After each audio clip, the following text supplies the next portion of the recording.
Ang 10 pence po ng bansang United Kingdom. Ito po ang topic na pag-uusapan natin pagkalipas lamang po ng aking maiksing intro.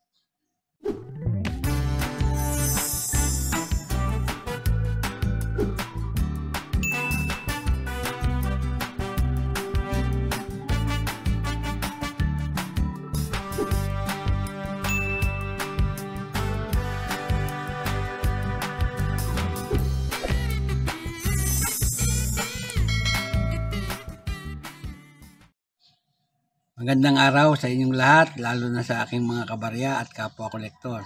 Sa lahat po ng senior citizen at mga silent viewer, maging sa mga kaibigan natin dyan, magandang araw po. Ngayon pong araw ay may isi-share na naman po ako sa inyo. Ito po ay ang bagong hunt ng inyong lingkod, ang 10 pence ng bansang United Kingdom. Pag-usapan po natin. Sa harap na bahagi po ng bariyang ito ay makikita natin sa kanyang bandang gitna ang portrait ni Queen Elizabeth II sa kanyang third crown portrait. Yan po. Nakasuot po siya ng George IV State Diadem. Tapos po yung legend sa paikot. Yan po. Ang nakasulat nga po ay Elizabeth II, DG, Reg FD, tapos 1982. Yan po. Queen Elizabeth II, Del Gracia Regina, Fidel Defensatrix. Ang translation po ay Elizabeth II by the grace of God, Queen, Defender of Faith. Ang engraver po niyan ay si Raphael David Maclup. Yan po. Sa reverse na bahagi naman, ayan, makikita natin ang part of the crest of England. Yan po. Meron pong isang leon na peasant guardian royalty crown. Yan po. Tapos po, may legend din sa ibabaw na nakalagay 10 pence. Sa ilalim naman, yung denomination na 10. Yan po. Ang engraver naman po niyan ay si Christopher Ironside. Kung titignan naman po natin ang kanyang edge, reeded. Ayan po. Coarse reeded.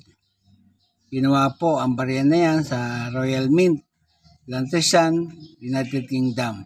Gumagawa po sila ng coin doon magbuhat 1968 hanggang sa kasalukuyan. Yan nga pong barya na yan ay galing sa United Kingdom. Ang reyna po sa Queen Elizabeth II magbuhat 1952 hanggang 2022. Standard circulation coin po yan. Ang taon po ay 1992 hanggang 1997. Ang value po 10 pence. Kung i-convert natin sa Philippine peso, yan po ay nakakalaga ng 7 peso 0.42 centavos. Ang currency po nila, pound sterling. Yan po. Ang composition po niyan, copper nickel. Tumitimbang po ng 6.5 grams, diameter na 24.5 mm, at kapal na 1.85 mm. Yan, ang hubog po, bilog, makikita niyo naman. Meron diyang takling na ginamit at medal alignment ang orientation. May number po na N number 879 at reference number na KM number 938B, SP number F4. Dito po sa numista, may mga presyo na po. Yung good po niyan ay 6 pesos 90 centavos. Pati ang very good, ganun din. Ang fine po ay 12 pesos. Ang very fine, 13 pesos. Ang extra fine po, 21 pesos. Ang almost uncirculated ay 26 pesos. Pero ang uncirculated po niyan ay 120 pesos. Tapos po yung tinatawag nilang BU. Ang halaga po ay 140 pesos. Yun naman pong proof coins niyan ay 180 pesos. Dito naman po sa eBay ay may dalawang presyo po yan. Yung una pong presyo, yung $0.99.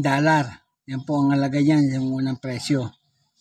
Yung pangalawang presyo, yan po ay graded na. Kaya po ang halaga po ay $30. Yan po lamang at wala nang iba. At gaya po ng dati, bago ako matapos sa aking content ngayong araw, nais ko po muna kayong pasalamatan sa inyong walang sawang pagsubaybay sa aking channel. Shoutout na rin po sa lahat ng aking mga kabarya at kapwa kolektor.